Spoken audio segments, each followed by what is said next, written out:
Welcome back. સમાચારો તરફ આગળ વાત કરીએ. અમદાવાદમાં રથયાત્રા વખતે ટ્રાફિક ડાયવર્ઝનને કારણે ઓટોમેટિક કેમેરા સિસ્ટમથી વાહન ચાલકોના 1855 જેટલા ઈ ચાલાન જનરેટ થયા હતા. પોલીસ કમિશનરની સૂચનાથી આ તમામ મેમોની ચકાસણી કરવામાં આવી હતી.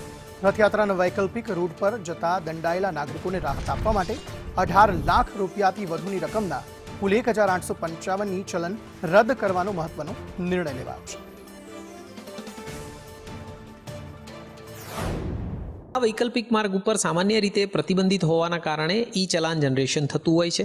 તો એ દિવસે પણ ઓટોમેટિક સિસ્ટમના કારણે આવા 1855 જેટલા મેમો જે છે એ સ્ટોપ લાઇટ વાયોલેશન સંદર્ભે, નો પાર્કિંગ સંદર્ભે, રોંગ સાઇડ ડ્રાઈવ સંદર્ભે અને પ્રતિબંધિત રોડના સંદર્ભે જનરેટ થયેલા હતા ઓટોમેટિક કેમેરા સિસ્ટમના કારણે થઈને.